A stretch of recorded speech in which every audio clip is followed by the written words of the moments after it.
Welcome to Novelist Spotlight, the podcast where published fiction writers are interviewed to gather their insights and writing lessons so we can use them to make ourselves better and more effective writers. There are just 3 things I ask of you, if appropriate to you and your experience. Please subscribe, please click on the like button, and please share this program link with any family members, friends, or colleagues who might be interested or benefit from the content. Now, on with our program. In the spotlight is Charles Demers, Juno-nominated comedian, playwright, and acclaimed author of Vancouver Special and The Horrors. His latest work is a book called Noonday Dark, and it's the second installment in the Annick Boudreau mystery series. Now, Demers writes from a place of understanding, intimate understanding, we should say, of mental illness, having lived with chronic depression and obsessive-compulsive disorder. And his latest novel, again, the title being Noonday Dark, he unpacks the deeper philosophical questions that, outside of medical diagnosis and treatment, the common things that we think about, medical diagnosis and treatment of depression. And some of those considerations would be, what does it mean to not be sure if life is worth living? And how do we carry on in spite of that, with that kind of a question kind of circulating over our heads? Charles Demers, welcome to the program. Thank you so much for having me. And that's some heavy stuff there. I don't want to say anything else because I'm really not trying to be obsequious off the top here, but you've just you read the book, in exactly the spirit in which it was offered. And it was just, I could not have asked for a more spot on kind of description of what I hoped that the book did. And so I'm a little bit speechless. Because anyway, really appreciate it. Because that was exactly the hope, was essentially to kind of come to this, because the character Annick Boudreau, she's kind of loosely based on a real life cognitive behavioral therapist who I've seen for many years, and who really has I would say, without kind of too much exaggeration, I think saved my life. But who, our work together is outside the realm of the kind of existential questions about what life is, and there is this kind of hard wall that you come up against at the end of therapy, where clinical depression and kind of existential depression they meet, but they're not exactly the same thing. And so that was really what I was hoping people would get out of the book, and I'm just so thrilled to hear that it came across. Well, that's one of the reasons I was interested in having you on the program had to do with the fact that you have this kind of subject matter in your book. It's something that it's epidemic. I have some of this in my own family. My oldest brother committed suicide many years ago, back in 1977. Oh, I'm so sorry. So yeah, but it's the kind of stuff that people struggle with all the time. And here you are, a comedian. You make people laugh, right? Even as you've gone through some of your own trials and tribulations. Now, you mentioned that your protagonist in this book, this novel, is a therapist that you've been seeing under a different name, obviously, in the book. Mm-hmm. Now, you said she's not exaggeration to say that she saved your life.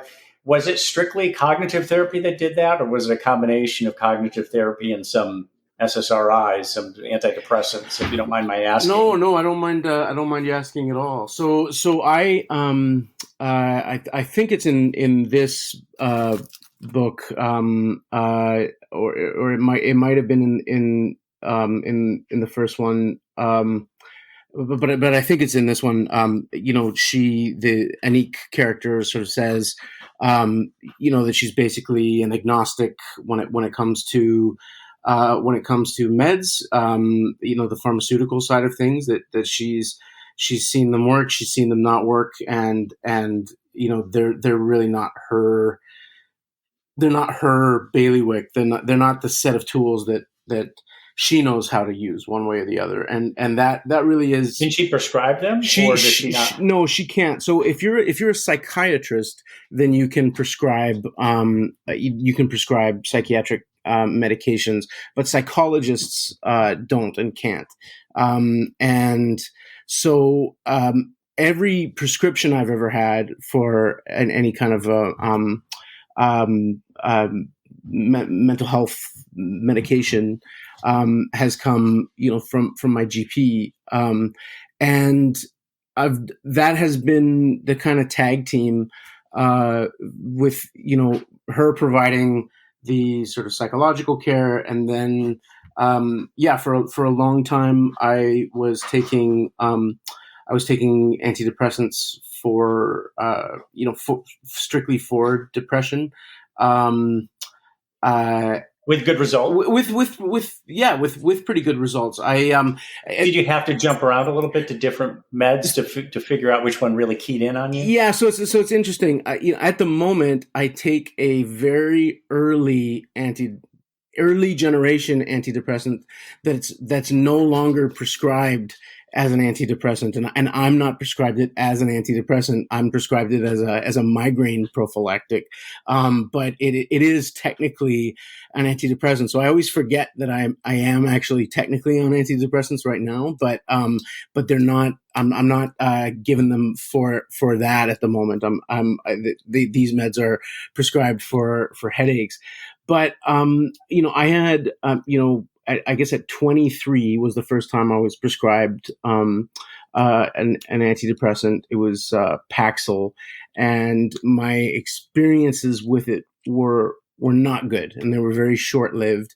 And because of my negative experience with that, I was very hesitant to try antidepressants again. But when I kind of got to a place where I didn't feel like there were many other options, I got on to a drug called Celexa, which is I think that's a new one, right? That's not the early generation. No, it's not. It's not the early generation. But even Celexa has now been updated. So escitalopram was the generic version. That was what I was taking. I took that for many years. And then I took an updated version of that for a while, and I was taking that. Actually, the irony is, the last time I came off antidepressants was in December 2019. So I really know how to time. I just thought, heading into 2020, nobody's going to need antidepressants anymore. So yeah, that was the last time I got off antidepressants that I was taking for depression. I have you taken experimented with ketamine? Have you experimented with ketamine or psilocybin? I haven't.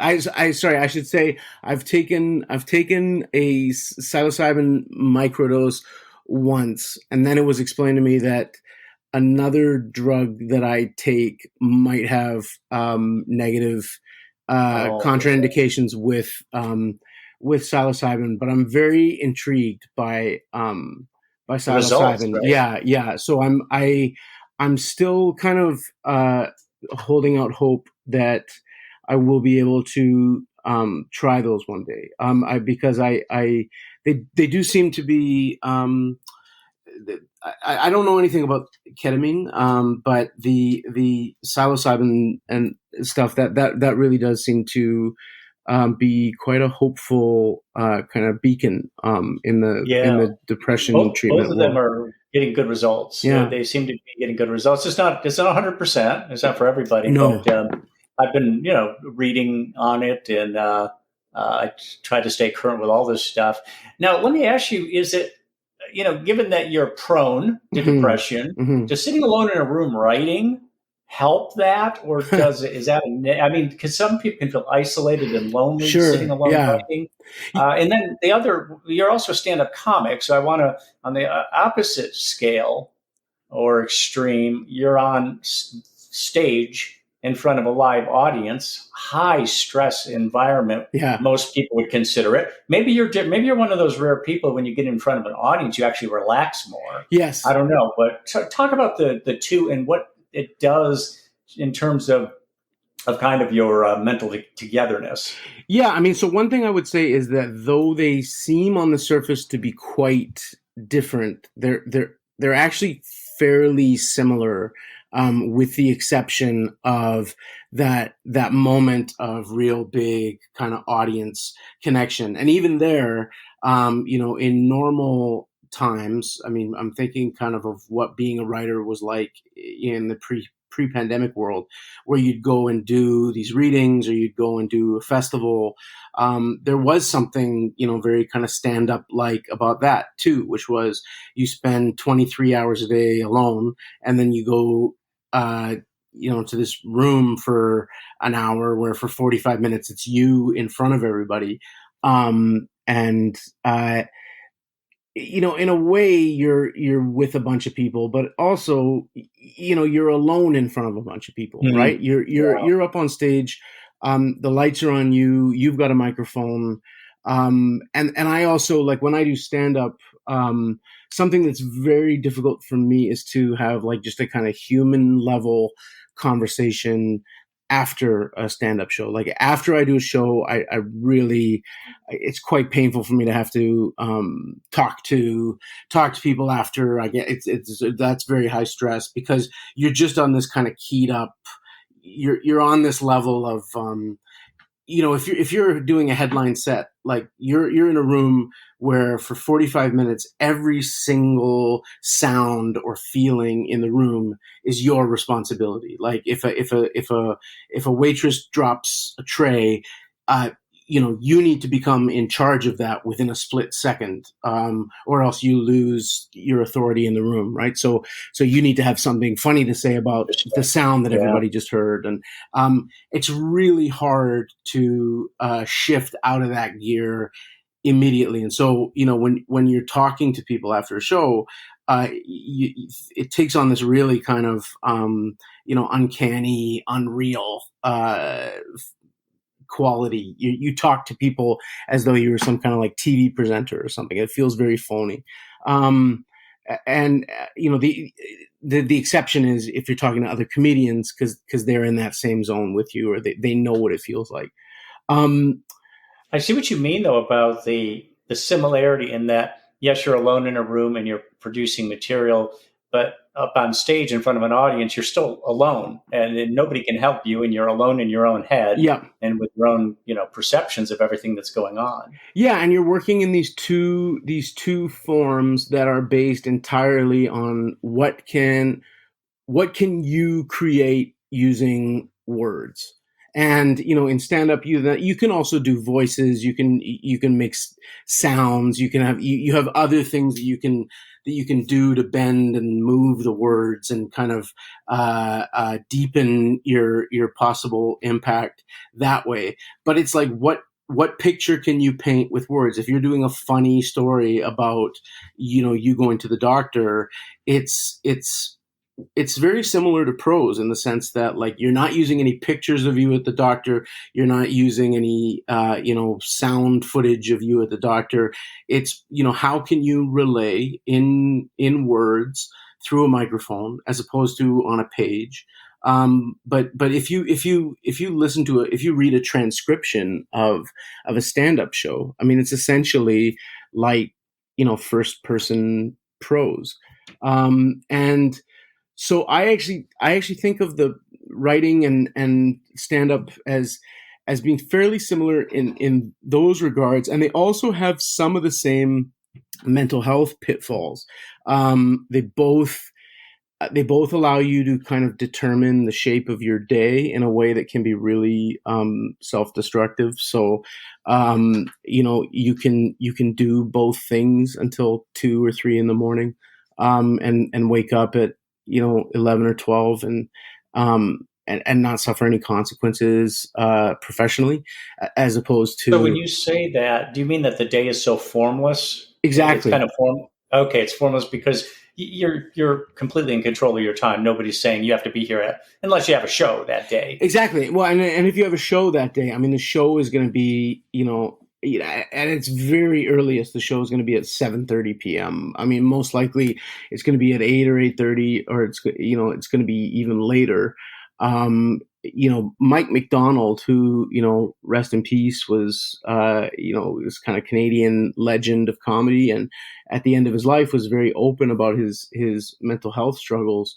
He would also, talk about, and he talked about this with, to my mind, like sort of a lack of awareness about how these two things might be connected to his, how this might be connected to his mental health. But this was a guy who, went to bed at 5 a.m. and woke up because he said, look, your best performance hours in your job are, a couple hours after you wake up.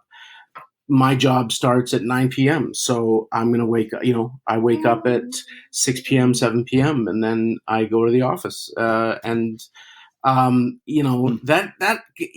it's hard to sleep that late. Totally. I mean, how do you do that? You have to drug yourself to sleep that late, I would think. It totally warps you. And so you do have a lot of comedians drink, a lot of comedians, when Greg Giraldo died of a drug overdose. I mean, I can't remember who it was that was saying in an interview, they said, I don't think anyone who's not been through it can ever understand what it's like to go from being the king or queen of a room full of 300 people who are hanging on your every word, laughing at everything you say, and then hopefully, yeah, and then 20 minutes after that, you're alone in the hotel room, I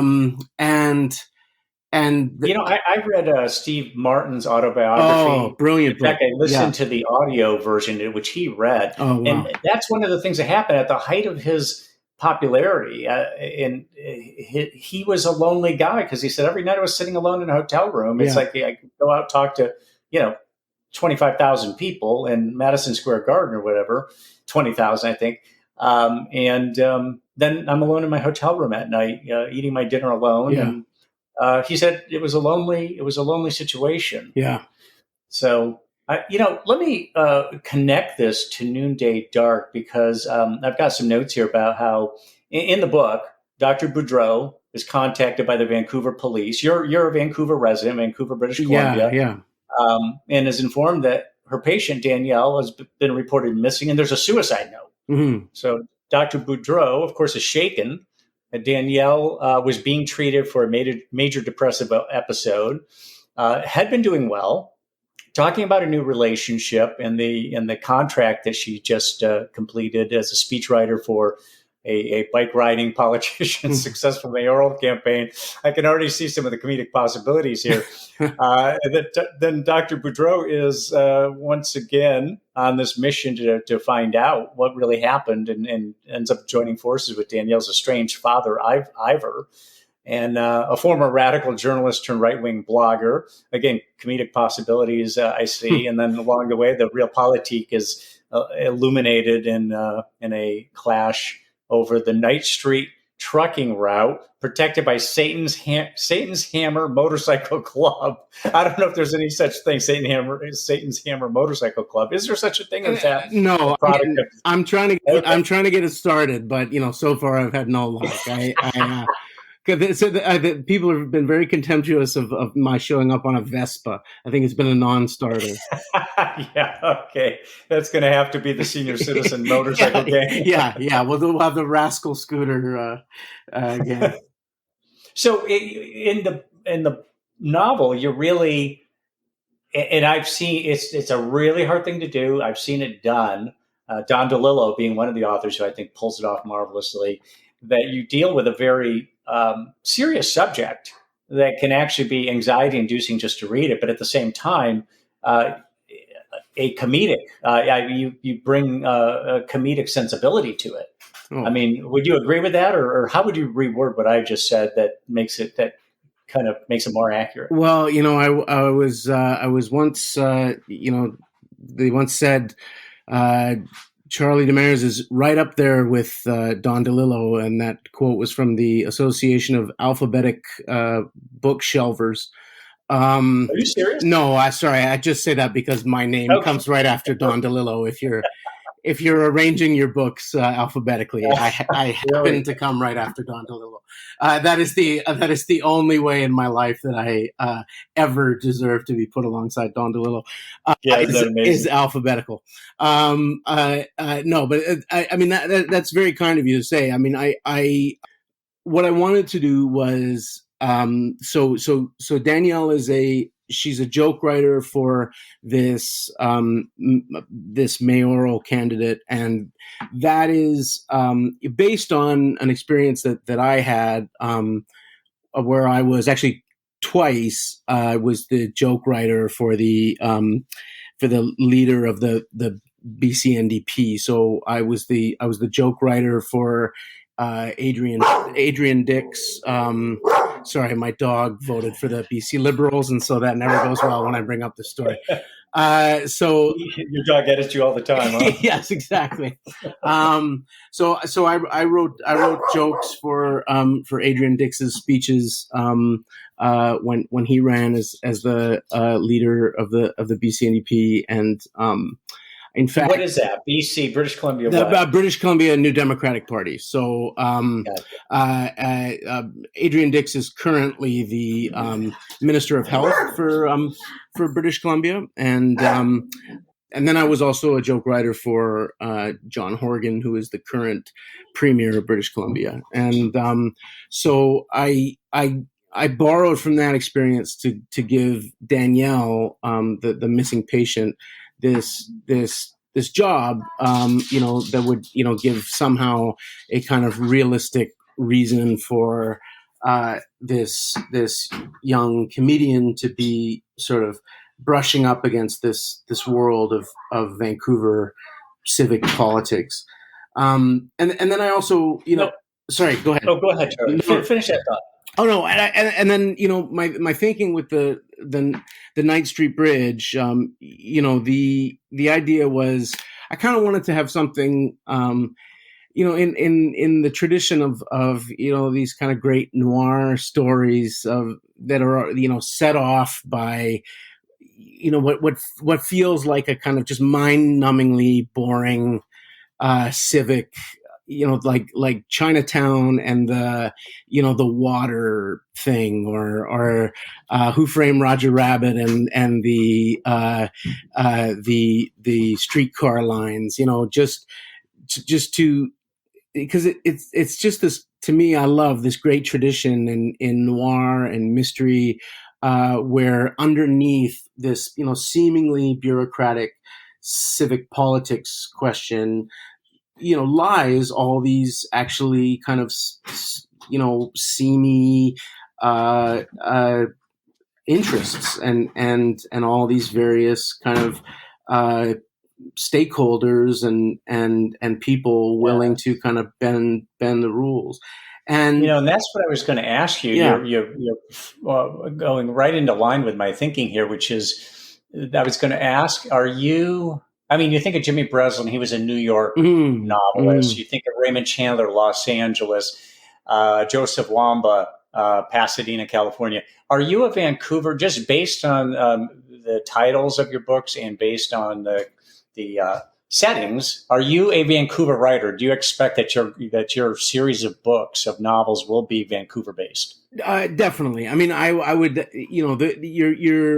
that's some pretty rarefied company, so I'm a little intimidated by the question as it's framed. But in terms of the kind of love / frustration and intimacy of those authors with the place that they're from, that I definitely identify with. So my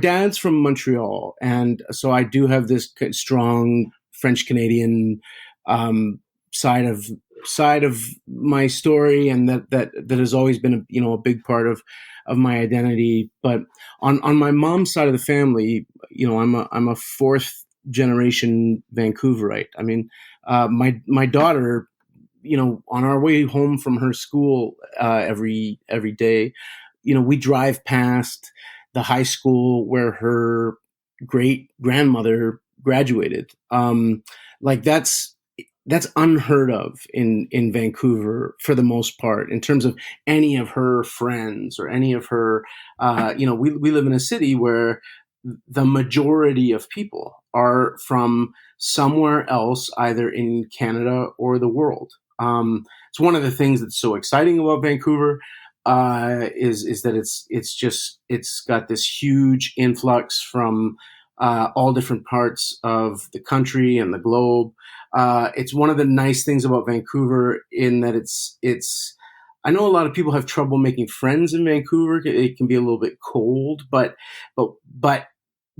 one of the things about the city is that you don't have to put in any time here to be a Vancouverite. There's none of that feeling of, like, in some points east, like for instance in Atlantic Canada, where everybody's known your family for a number of generations, and you have these communities that have been there together for hundreds of years. If somebody's from away, right? Whereas in Vancouver, everybody's just arrived, and so if you're in town and you call yourself a Vancouverite, you're a Vancouverite, which is really liberating and really wonderul. It's a beautiful city too. Just a beautiful city. Lots of water around. It is. It's gorgeous. I mean, it's and it's also like it runs into the marrow of my bones. I mean, it's the only place I've ever lived. I'm born and raised here. I know it kind of in and out, and it's the only place where I feel really confident setting a kind of realistic novel, because it's one of the only places I just feel like I really know the interior of as much as I know the exterior of. Yeah, I think a sense of place is a great thing in a novel or any story. That sense of place. Same with, say, a newspaper, which that has been lost so much because of the internet. Because newspapers today, they use a lot of wire copy, and then there's one or two local stories, so the sense of place is kind of lost. Absolutely, but that's a really powerful thing in a novel, to have a sense of place, and then over the course of an entire a set of novels or entire writing career, to have that. I'm curious, though, to what degree do you look to bring comedic content to your writing, as balanced with the serious kind of the regular kind of mainstream storytelling, as well as the serious content or the message you're trying to get across? And I ask that because I sometimes comedic writers try too hard. Yeah, right. They're trying to be too funny instead of letting things just kind of take their natural course. So how do you balance all that?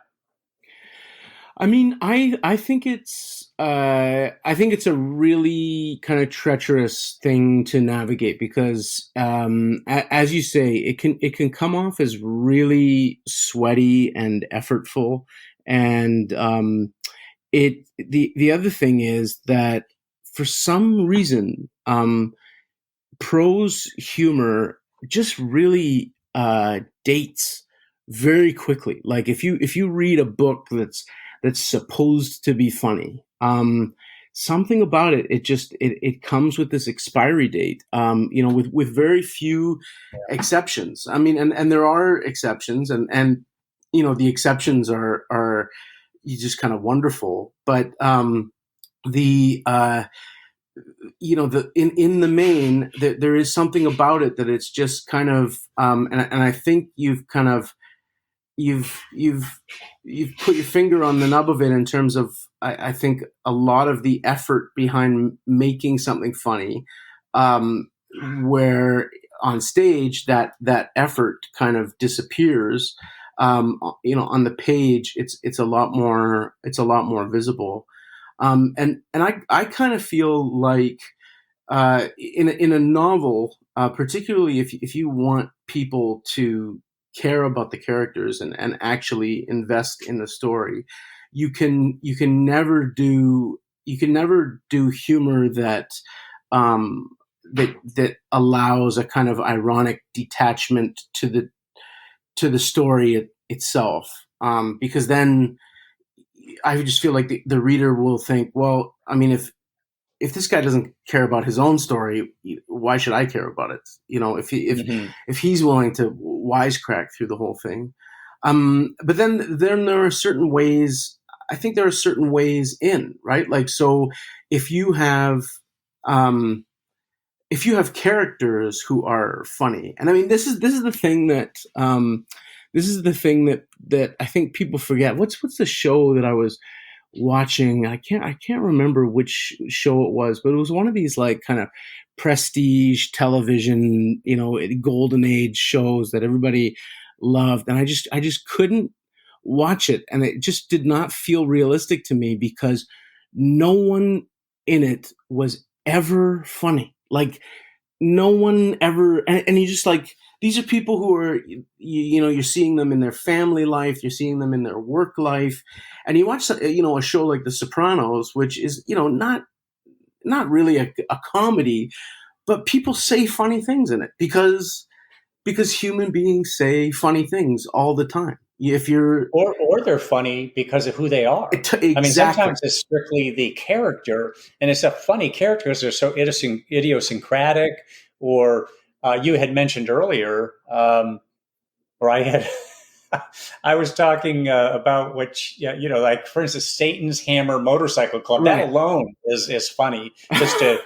Just the title of it, of a motorcycle club of that nature. And, and one of the things I've learned over the years is that you can take, there are authors who they write naturally comedic stuff. It's not punchline type stuff. It's just naturally comedic stuff. And you can hand the book off to somebody and have them read it. And they don't find it funny.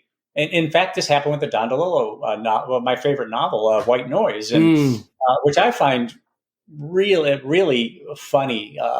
The characters, but it's never funny some of the dialogue gets to be funny. It's funny in a very natural way. But when somebody else had read it and thought it was a great book, wasn't that hysterical? And it's like, hysterical? Funny? No, it was a great book, but no, he didn't laugh at all because it was so subtle that it's comedic to some people, just as you can look at a person and just by visually they're funny, and it might put a smile on your face or amuse me or you. Other people are just like, what's amusing about that? But he's just a guy with a overbite. But I think like you've nailed it with the that it's not punchlines. It's a kind of atmospheric. It's more atmospheric than in terms of like giving someone like a setup and a punchline, and the kind of funny that you would see in a sitcom or something that sets up and resolves and then moves on to the next joke that it sets up and resolves.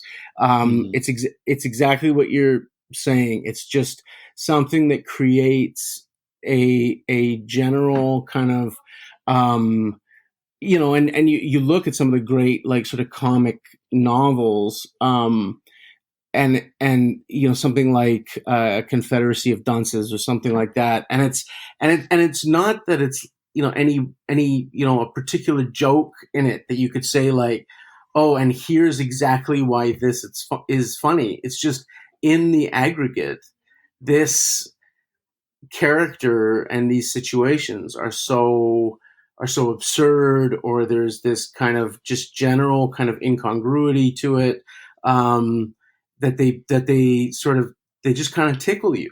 And Ignatius dressed like a slob, with the with the hat and the oversized pants and all that. That was, but yeah, that isn't necessarily something funny unless you relate to it that way. No, yeah, I mean, I don't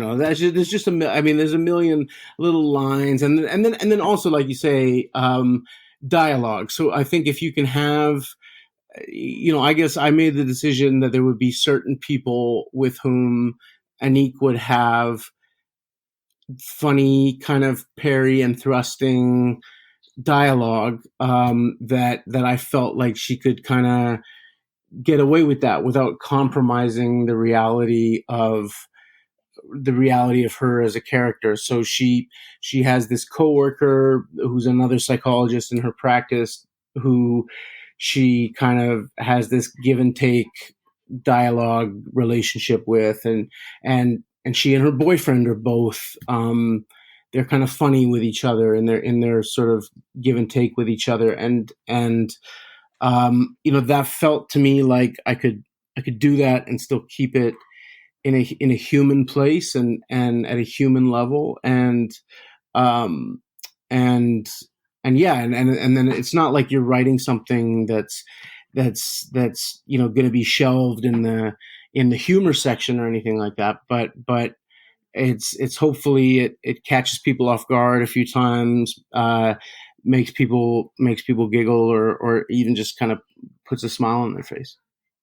Now, let me ask you about your writing regimen, because you're OCD. Mm-hmm. So I kind of envision that you may go through some real rituals or some repetitive movements or behaviors prior to sitting down and writing, or does that not apply to your writing? I mean, is it something you do in the morning? Is it something you do in the evening? Can you give us some sense of how you go about the writing process, and whether or not your OCD plays into that at all? Yeah, no, you know Or what? is triggered by Actually, I should say, my OCD, is more or less kind of under control these days, thanks to the successful cognitive behavioral therapy. I mean, it took a very, very long time, but these days it's really a kind of very small, barely noticeable part of my life. And my OCD was always more kind of in the realm of like,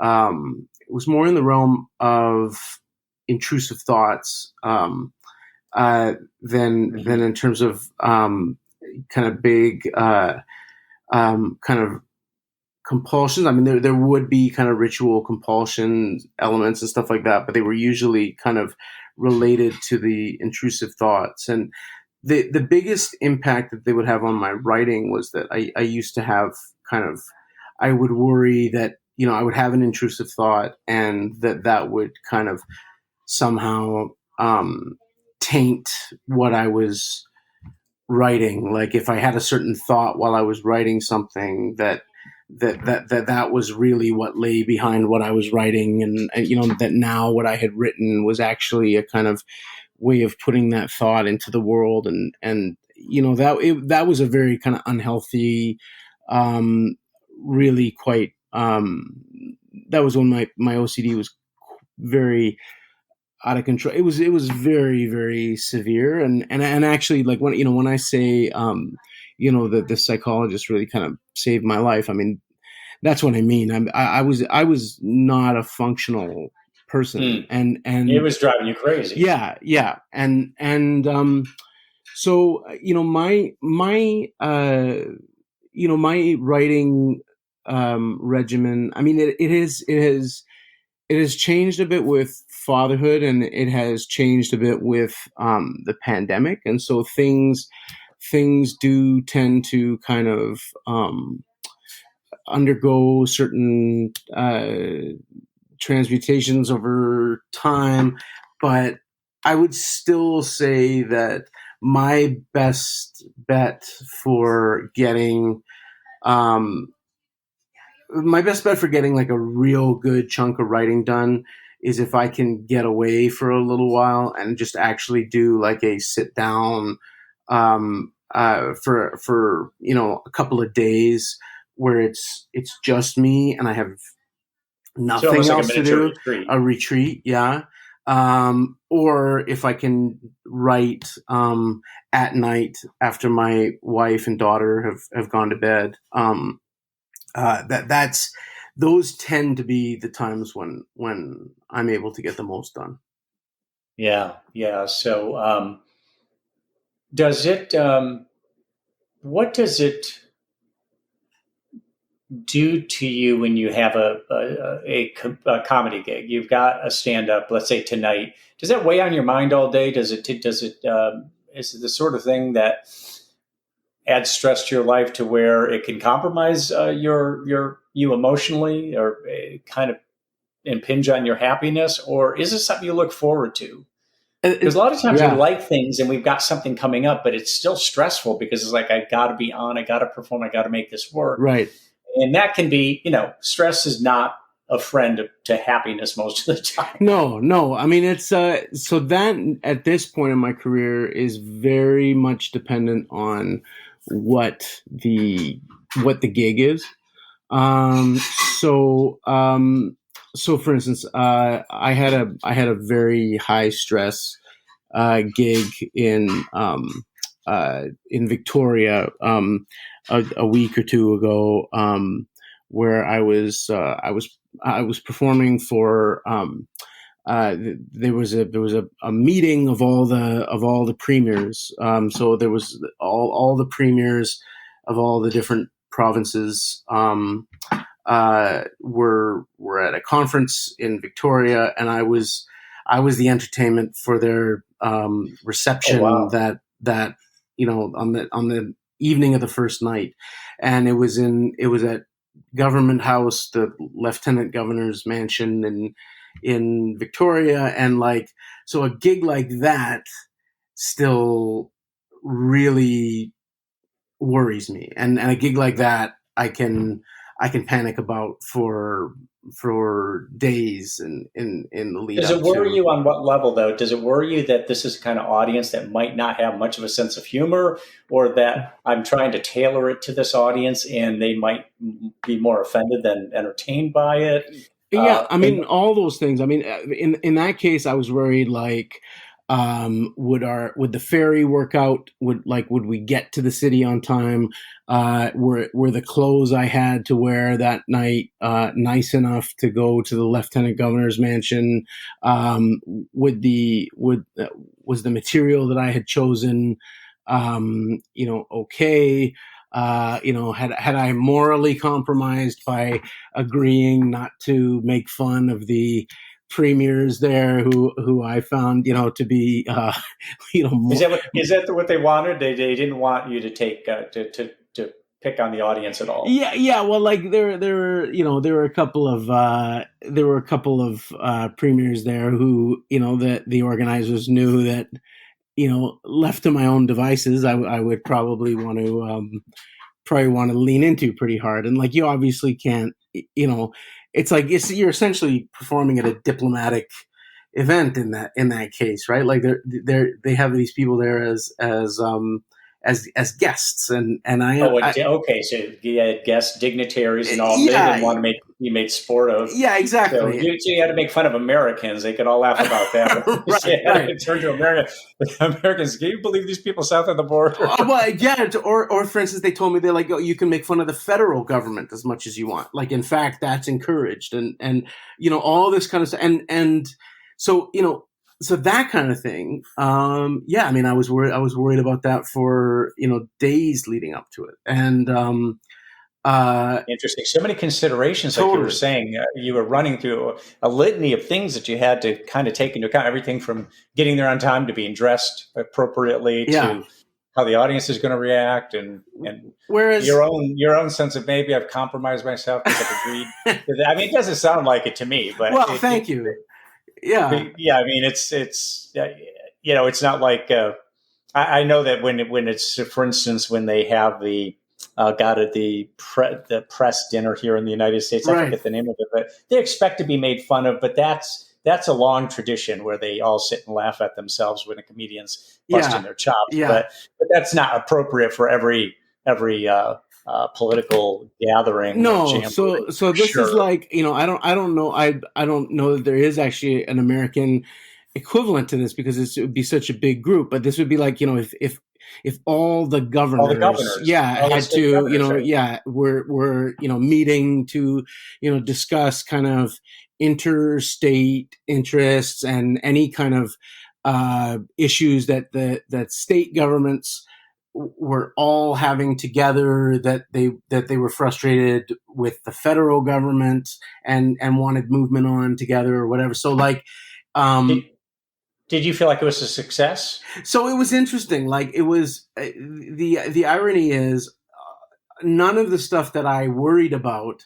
was the problem, and then there were just a million other problems when I got there. Like so, it was just like one was it was not remotely set up the way I had been picturing it. So I had been picturing it as this dinner that I was going to be the after dinner entertainment, and everyone would be in the room sitting, and all these high level A personality types would all be sitting in this room, and I would have to acknowledge that because they'd all be sitting there and in front of me, and you couldn't not acknowledge it. And then instead what it was while everybody was still kind of milling around and having cocktails, I was just doing some comedy in kind of a corner of the room, with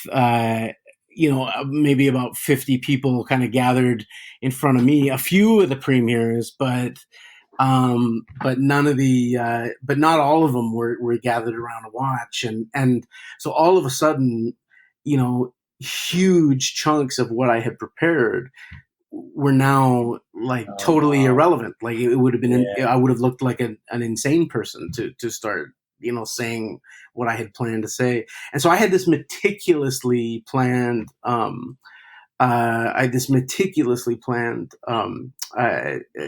set, and it all just kind of goes out the window the moment that it starts. And I had I speak French, and so one of the premiers there, obviously the premier from Quebec, is francophone, and so I had hired a friend of mine who works at the French public broadcaster to do a session with me where we wrote some jokes about Quebec politics, and I could do some stuff for the premier of Quebec in French. And I started speaking French and doing these jokes, and he was just so stunned by the fact that somebody was speaking French at this thing that he wouldn't let me tell any of the jokes. Like he just starts talking to me while I'm on stage. Like, so it was just, I would do the premise, like the setups to the joke, and he would just like register his astonishment at the premise that I understood the, that I could, he wouldn't let me get to any of the punchlines. So it ended up being this kind of weird, this weird event. So then so then it turned into this weird, very strange, like self-referential thing where, I'm on stage talking about how horribly everything's going, and the one guy who's there through the whole thing is this one of the premiers I've specifically been told not to make fun of, because he's this guy who's had to resign, and he's on his way out, and he's literally he's the most politely sitting there listening to so now I'm on stage, I'm going like, this guy's saving my life. He's the one guy I've been told I'm not allowed to make fun of, and he's standing here as like the most polite member of the audience. And so, the whole thing just kind of starts unraveling. And then, also my daughter and my wife are also here, because I thought, this is never going to happen again. This is such a special thing. I got to bring them, my daughter's got to see this, and then I'm thinking, like, what was I thinking bringing my daughter to this thing? She's just watching her father flail and fail on stage. And then afterwards, everybody, kind of came up and they were saying how much they liked it. And I got really, when that's what happens sometimes when you're on stage, isn't it? That you don't realize how much the audience is actually digging it. Yeah. And I've also heard that sometimes, depending on the venue, sometimes the laughter comes kind of delayed. It's a gale of laughter that comes late. And the comedian's thinking that didn't go over well. But then here comes some, I'm looking at the faces up front and nobody seems to be responding properly, but I'm hearing this laughter from the back. Absolutely. And the other thing is that a big part of, every comedy club you've ever been to, the good ones, the ceilings are low, it's dark, so people have plausible deniability. They have some privacy in their laughter. They can kind of congeal as a unit, as an audience. This was like a brightly lit room with huge soaring ceilings with no, I'm standing in front of a picture of the Queen in profile. Like it couldn't have been sort of less geared for comedy. And so, it was, but so, it was such a funny thing because, I have a friend who's a comedian and he says comedy does not work outdoors. You don't do comedy outdoors. And when you're describing that venue, it sounds like it's so cavernous that it's almost like being outdoors. I don't know if you would concur with that or not, whether being outdoors and doing comedy doesn't really work. No, I mean, that is absolutely one of the rules of comedy. It's also one of the rules of comedy that kind of got thrown out with the pandemic, because one of the only ways you could do comedy was if you were willing to do it outdoors. And so the sort of hard bar on outdoor shows has kind of been bent a little bit in the last couple of years, but it is like it's considered just it's death to try and do comedy outdoors, because everything just disappears into the wide open air. Coziness that you were describing, the low ceiling, the dimly lit, that is totally lost. Let me add, I'm running out of time here, let me ask you, Charlie, what are you working on your next novel? Can you say, are you working on one? And if so, can you tell us a little about it without giving it away? No, this is so I'm actually working right now on my next book is going to be a piece of middle grade fiction, and so I'm hoping to write a kind of it's another crime story. It's sort of a mystery story, and the book is called The Godson, and it is it's about. By middle grade, do you mean young adult YA fiction? Like a little bit younger than YA. So YA is kind of, I think, sort of 16 and up. A middle grade, we're sort of thinking of kind of like 8 to 12. Why are you going for that audience right now? What is it that attracts you to the middle grade? So my publisher was the publisher who put out the two Annick Boudreau books. She had Anna. She had approached me about doing a YA novel originally, sort of something leaning a little bit more towards the sort of older end of young reader, and I pitched her this, but a hot category. And I pitched her this idea. Basically the idea of the story is there's a kind of the son of a kind of Sammy Gravano type, like high level mafia. Sammy the Bull. Yeah, a high level mafia state witness is living on the kind of Quantico base, FBI Marine base, during the trial where he's testifying before he joins the witness protection program. But in this case, he also has wife and children who have to move to the base with him, while he's doing the trial. So this is about the this mobster's son at his new school on this military base, and there's some fundraising money goes missing, and everyone just assumes that it's obviously got to be the mobster's kid who took it, and so this little boy has to kind of prove his innocence by finding who really stole the money at the school. Interesting. And it's kind of a book about a book about your identity in relation to your family and sons and fathers, and do you ever kind of get out of your dad's shadow as a boy, and I had originally sort of thought of it as a kind of YA story, and then it just kind of occurred to me that it was going to be a lot more fun and a lot funnier to get to do it in that kind of more sort of Roald Dahl kind of mood and mold. So your publisher sees an audience there, and the people of that age, they feel like they're reading. They're readers, which is good to hear.